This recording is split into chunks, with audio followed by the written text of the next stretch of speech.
Excellences, Messieurs les chefs d'État et chers frères, Mesdames les Premières Dames, Madame et Messieurs les représentants des chefs d'État, Monsieur le Président de la Cour constitutionnelle,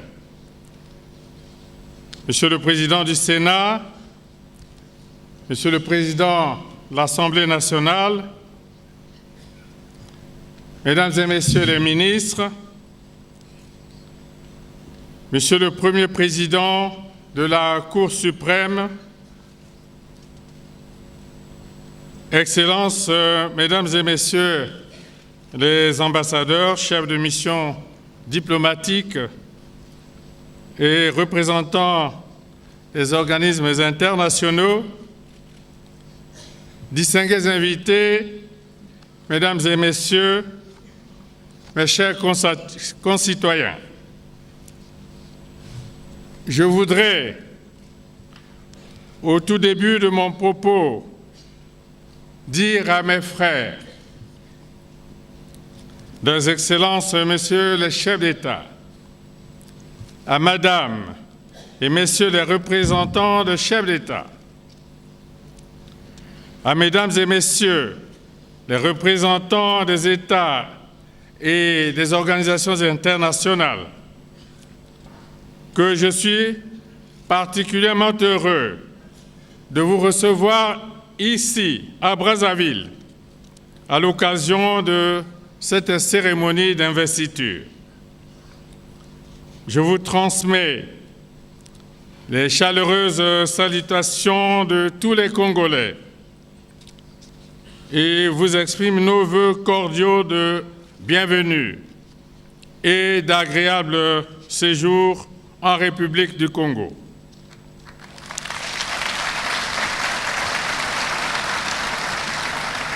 Votre présence parmi nous est le témoignage de l'amitié et de la solidarité qui prévalent entre les peuples de notre planète. Le peuple congolais, par ma voix, s'en félicite et vous remercie de donner du sens à la coopération tant bilatérale que multilatérale. Congolaises, Congolais, mes chers compatriotes, le 20 mars dernier, librement et souverainement, vous avez élu le président de la République.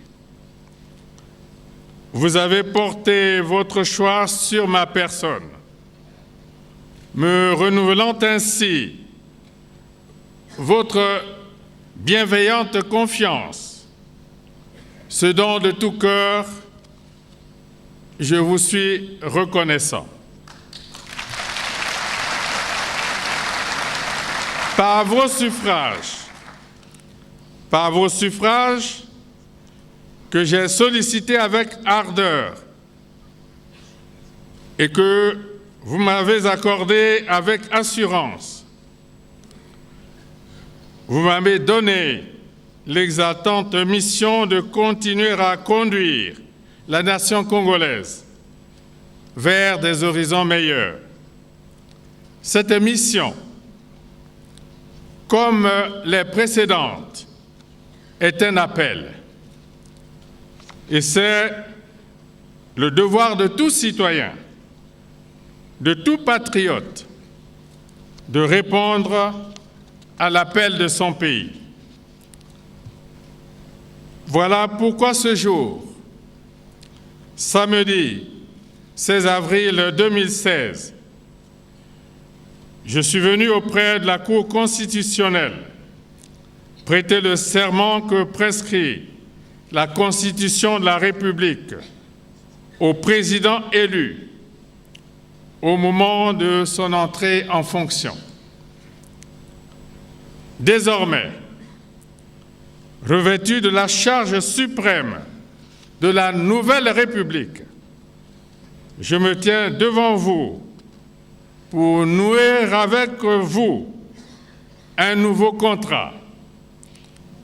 Ce contrat, je l'inscris dans le cadre du projet global du développement du Congo. Ensemble, nous y travaillons depuis que nous avons sorti notre pays des affres de la guerre civile. Ce projet global a été, jusqu'à ce jour, incarné par 2 programmes que vous avez approuvés et que nous avons exécutés l'un après l'autre. Premier programme, la Nouvelle Espérance, qui nous a permis de rétablir la paix, la sécurité et la stabilité, de restaurer l'État dans tous ses attributs de droit et de souveraineté, de remettre en marche l'administration publique, de relancer l'activité économique, de recréer dans la société et au sein de la nation la dynamique de cohésion et de solidarité. Deuxième programme, le chemin d'avenir. Prolongement de la Nouvelle Espérance. Ce programme a été porté par notre ambition collective d'ouvrir les portes du développement à notre pays par sa modernisation et son industrialisation. Sous l'empire du chemin d'avenir, nous avons entamé la rénovation et la modernisation de notre système éducatif et de santé, de l'administration publique, des institutions, de la justice, de la force publique, de la gouvernance économique publique. Nous avons doté notre pays en infrastructures de base et sociales comme jamais auparavant. Nous avons créé des conditions nécessaires à la diversification de notre économie en même temps que celles indispensables à la formation du tissu industriel national. Pendant la campagne électorale, je vous ai dit que la dynamique de construction du pays ne devrait pas s'arrêter. J'ajoutais qu'il reste encore la nécessité de poursuivre l'œuvre du développement du pays avec esprit de suite et de cohérence, afin que ne soit pas désagrégé le processus cumulatif du progrès national. Mes chers compatriotes, voici venu le moment de renouveler tous les combats qui n'ont pas encore connu leur aboutissement. Voici venu le moment de réorganiser et d'intensifier la lutte contre la pauvreté, la lutte contre le chômage, celui des jeunes en particulier, la lutte contre la marginalisation et l'exclusion. En somme, la lutte contre le sous-développement et le mal-développement. Voici venu le moment de la marche accélérée vers le développement inclusif, équilibré et durable. La marche au pas de course pour aller plus loin ensemble dans la conquête du mieux vivre partagé entre tous. S'il nous faut dès à présent placer ce quinquennat sous un signe, ce serait celui du tout économie en vue d'un tout social mieux accompli par tous.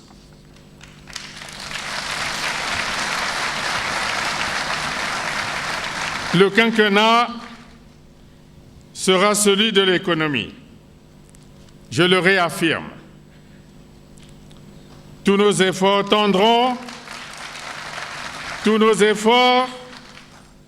tendront à consolider l'économie nationale de sorte qu'elle soit profondément diversifiée, dynamique, florissante et surtout créatrice d'emplois décents par milliers. Nous travaillerons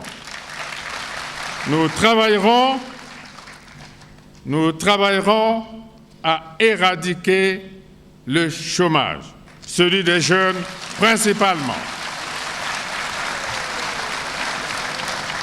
Nous travaillerons à produire pour satisfaire l'essentiel de nos besoins de consommation, nos besoins en aliments, en eau potable, en électricité, en services de santé et d'éducation, en service aux personnes physiques et aux administrations. Nous travaillerons tant et plus à fortifier notre économie parce que le salut de la nation congolaise en dépend, tout en soutenant par des mesures appropriées l'organisation et le développement de la production nationale. L'État veillera à la conquête par chaque ménage d'un pouvoir d'achat viable et à l'avènement d'une vie meilleure pour tous. C'est le nécessaire lien entre le tout économie et le tout social, sous le sceau duquel nous avons résolu de placer le quinquennat que nous inaugurons ce jour.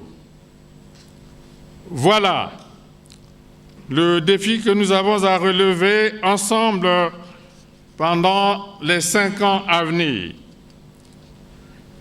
Il est à notre portée. Donnons le meilleur de nous-mêmes. Nous y arriverons.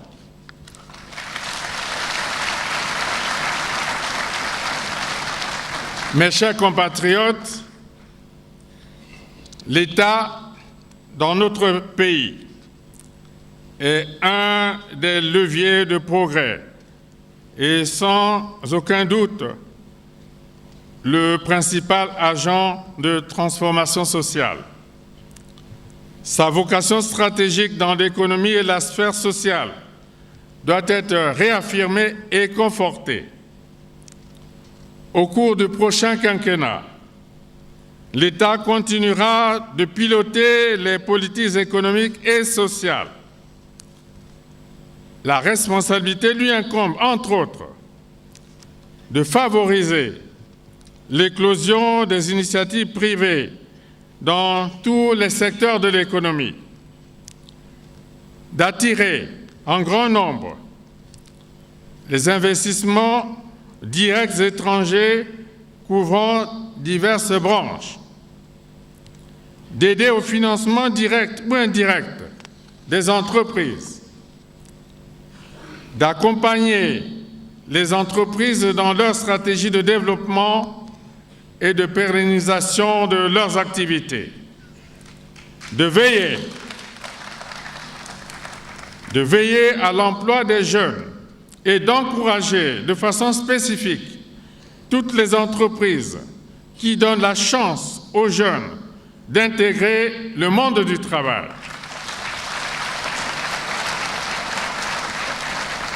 De poursuivre l'équipement du pays en infrastructures de base modernes, de garantir par des lois et règlements adaptés ainsi que par l'incitation au dialogue social la répartition équitable de la richesse nationale, de rendre effective la nouvelle sécurité sociale. De toute évidence, cet énoncé de la responsabilité de l'État n'est pas exhaustif. Les détails relatifs sont disponibles dans la marche vers le développement, projet de société que nous avons porté tout au long de la campagne présidentielle. Mes chers compatriotes, vous m'avez réélu aussi pour que nous accomplissions les réformes nécessaires à la transformation du Congo. Les réformes susceptibles d'accélérer notre course au développement. La réforme préalable à toutes est celle des institutions, donc de l'État, parce que l'État est le régulateur de la communauté nationale, le ferment des mutations intellectuelles et des évolutions morales qui s'y produisent. L'État est l'expression de la République. Il assure l'existence de la nation. Réformer l'État, c'est réformer le corps de la République et l'âme de la nation. Soucieux d'apporter plus d'efficacité au fonctionnement de l'État, nous avons engagé depuis quelques années le processus de modernisation des institutions nationales. Ce dernier a connu une accélération particulière avec l'adoption de la nouvelle Constitution. De la sorte, l'édifice institutionnel du pays a été entièrement modifié dans ses fondements et dans son principe. Une nouvelle République est née. La mise en œuvre de la nouvelle Constitution par le prochain gouvernement nous permettra d'aller plus loin dans la rénovation de l'administration publique et de sa gouvernance, dans la pratique de la démocratie, dans la modernisation de la vie politique et de ses mœurs. Pour ce qui concerne l'administration publique et sa gouvernance, outre la réforme en profondeur de toute la fonction publique, nous avons à renforcer la décentralisation.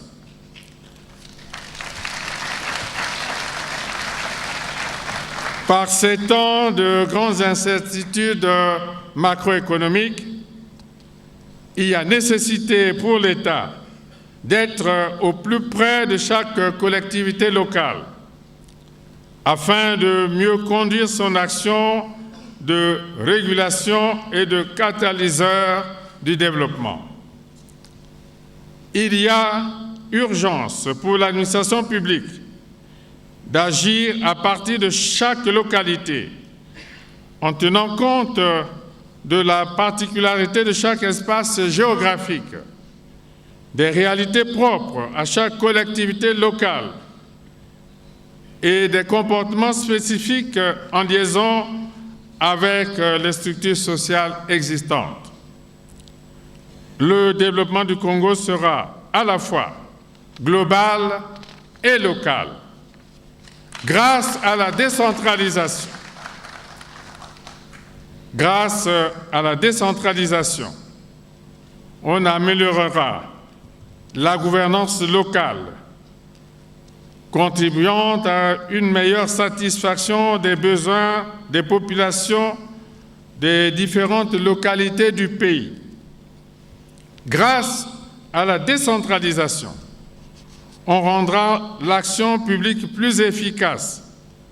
Pour ce faire, l'État se doit de renforcer les capacités des autorités locales à définir et à conduire des politiques pertinentes de développement local, de même qu'il mettra en place des moyens humains et financiers adéquats au profit des collectivités locales.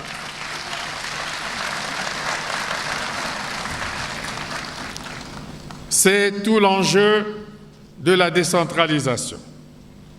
Grande réforme que nous avons tous appelé de nos vœux et qui est porté par la Constitution qui en fixe le principe et en détermine la portée.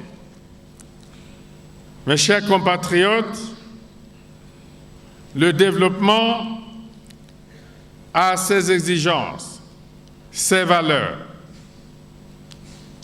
C'est une étape à franchir qui a ses règles. Aucun peuple au monde n'est arrivé au développement sans avoir incarné tous ses impératifs. Aucun peuple n'est arrivé au développement sans effort. Puisque nous sommes déterminés à poursuivre la longue marche vers le développement, je vous propose un autre pacte. À compter d'aujourd'hui et pour toujours, nous devons conforter en nous, dans notre société, en chaque Congolaise, en chaque Congolais, un nouvel état d'esprit. À compter de ce jour,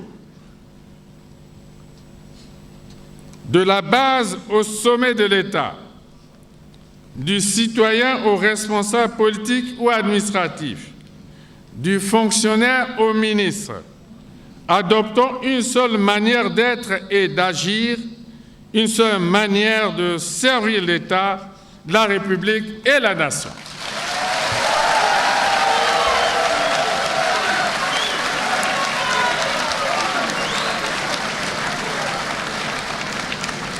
À compter d'aujourd'hui, créons la rupture avec les mentalités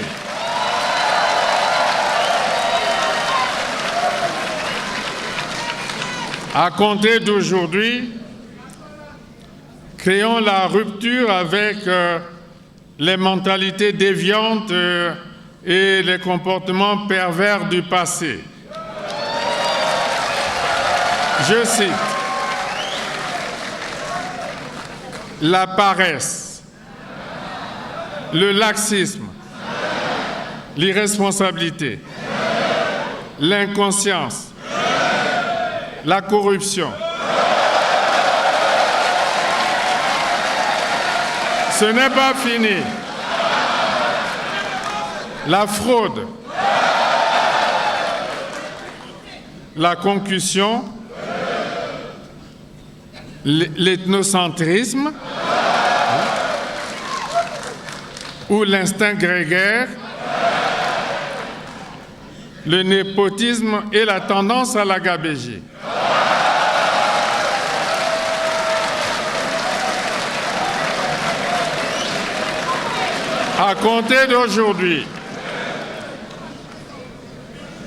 À compter d'aujourd'hui, renouons tous avec l'esprit du travail.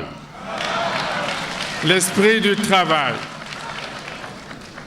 de la rigueur, de la discipline, de la responsabilité, de la probité, de l'unité nationale, du respect, je dis bien du respect de la chose publique et de l'amour de la patrie.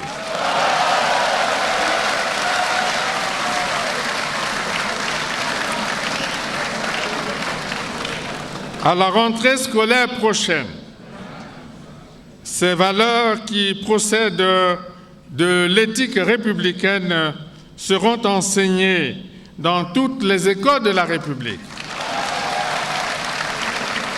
Aujourd'hui, nous entrons dans une nouvelle société. Chaque jour qui passe, chacun de nous doit en donner la preuve. J'y veillerai.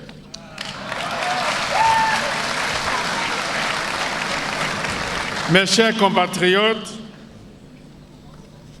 la population du Congo, à l'instar des autres États du continent, est majoritairement jeune. C'est un atout, c'est une chance, mais c'est aussi une somme d'attente et de légitimes exigences à satisfaire. La jeunesse congolaise est préoccupée par son sort et s'inquiète de son avenir. Je l'entends, nous l'entendons. Elle ne demande qu'à être écoutée. Elle mérite d'être mieux écoutée, sans paternalisme, sans mépris, sans arrogance. Elle demande à être associée à la recherche des solutions aux problèmes de la nation, surtout ceux qui la concernent directement. Elle demande par exemple que les questions de l'emploi, de la formation qualifiante, de l'adéquation entre la formation et l'emploi soient traitées avec elle. C'est ce que nous ferons. Je m'y engage. Le Conseil consultatif de la jeunesse. Le Conseil consultatif de la jeunesse, l'un des nouveaux organes constitutionnels de l'État, est à ce propos arrivé à point nommé. Mes chers compatriotes,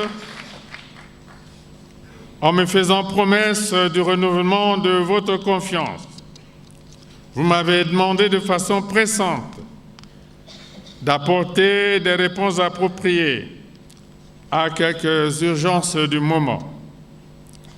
Je vous en ai donné acte sur les préoccupations que vous-même avez mises en évidence, notamment la création de plus d'emplois au profit des jeunes, l'accès de tous aux soins de santé,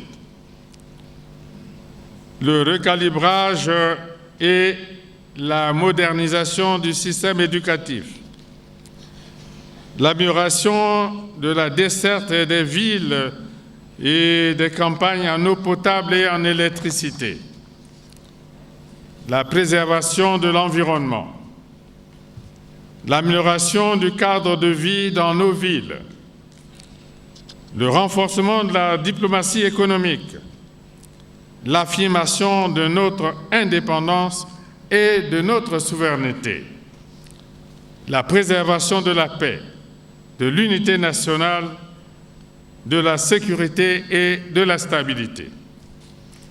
Mon action durant les 5 prochaines années y sera consacrée. Le gouvernement à venir sera mis à contribution afin de donner suite à toutes ces attentes. La paix, l'unité, la sécurité et l'intégrité du Congo sont pour nous des valeurs sublimes, des valeurs sacrées. Mon devoir, tout aussi sacré, est de les préserver et les défendre sans défaillance. Personne ne peut se complaire à les remettre en cause sans rencontrer l'autorité et la férule inflexible de l'État. La République est une et indivisible. La République est une et indivisible. Les départements en sont les maillons intangibles et inviolables. Personne ne peut s'autoriser à en détacher ou en affaiblir un seul sans s'exposer à la rigueur de la loi.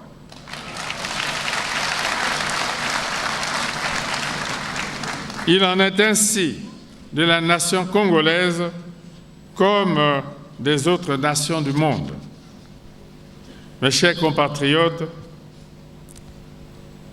le temps des joutes électorales est désormais derrière nous. L'élection a eu lieu. Une nouvelle ère commence et doit être une ère de paix et de concorde. Aujourd'hui, nous ne célébrons pas la victoire d'un heureux élu sur d'autres, encore moins le triomphe d'un parti politique sur d'autres. Nous célébrons la victoire de la démocratie, la victoire du Congo.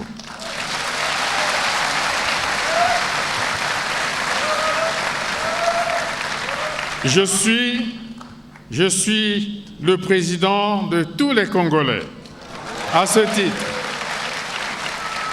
titre, je vous invite à assembler nos mains, à mutualiser nos énergies afin qu'ensemble, dans la tolérance et l'unité, nous nous engagions résolument dans la marche déterminée vers le développement de notre chère nation. Donnons à la République nouvelle ce qu'elle est en droit d'attendre de nous. Faisons don de la somme de nos énergies et de nos intelligences à la nation immortelle, afin que soit porté haut le flambeau de l'unité dans le travail et pour le progrès. Vive la République, vive le Congo, je vous remercie.